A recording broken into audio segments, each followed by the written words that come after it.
Good afternoon and welcome to today's Newsbrief.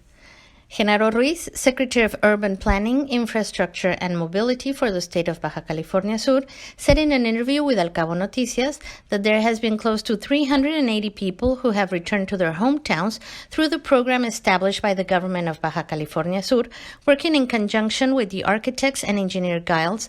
to help construction workers who lost their jobs to get back to their hometowns. Ruiz said that the current challenge is finding enough seats in the flights that are still flying, and he added that the people who need this help to return home are currently waitlisted, waiting for space in the flights that are available. The Secretary of Urban Planning, Infrastructure and Mobility said that there is also a program in place to supply water to areas in vulnerable situations where they are taking water trucks to provide free potable water, and he mentioned that there have been donations from the private sector who have given both water and water trucks to ensure that these areas receive enough water.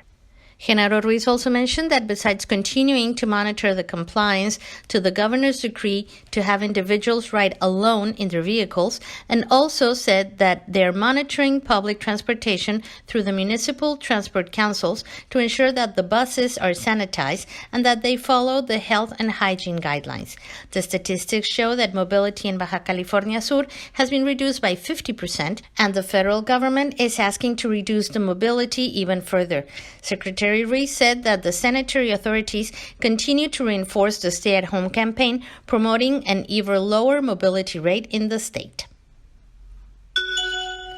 The Los Cabos Port Administration has issued official recommendations for the members of the maritime community who are going out fishing to bring food to their homes. According to an official document issued by the Cabosanlucas Port Administration, all fishermen going out must follow the established health and sanitation guidelines, such as wearing face masks, washing their hands, and staying at home if they have COVID-19 symptoms or have been in touch with a confirmed patient. Furthermore, they are instructing everyone to follow all the indications of the maritime authorities, especially making sure to avoid large concentrations of people in one place and observing social distancing guidelines, as well as maintaining the docks, ramps, walkways, and accesses to the marina in optimal conditions of cleanliness. Also, the port captain and the naval authorities confirmed their commitment to safeguarding the life and safety of all members of the nautical and tourist community by overseeing that all activities are conducted with strict adherence to the guidelines and instructions issued by the authorities. Anyone asking for authorization to go fishing for personal use of their catch will have to have a sailing permit with the name and registration number of the boat, as well as the names of the captain and sailor on board, and the date and time for their fishing trip. In order to get this permit, they must present a legible copy of the valid maritime safety certificate, seaman's book, and valid fishing permit. The second virtual meeting of the Madrugadores Entrepreneurial Group was held yesterday, and during this meeting, the topic of the importance of reactivating the local economy once the pandemic is over was brought to the table,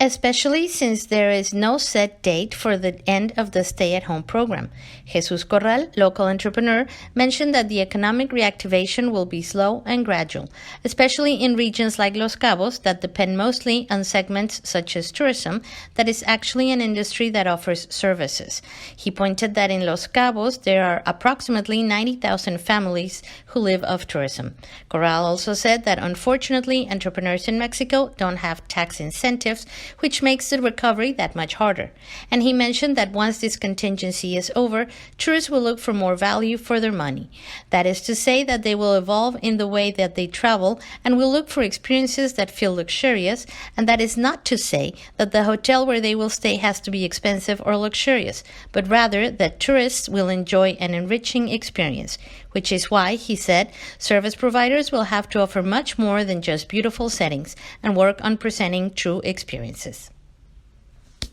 Look for the daily news brief in English at our Facebook page, cabomilnews, Monday through Friday at 6 p.m. cabomilradio. Siempre contigo.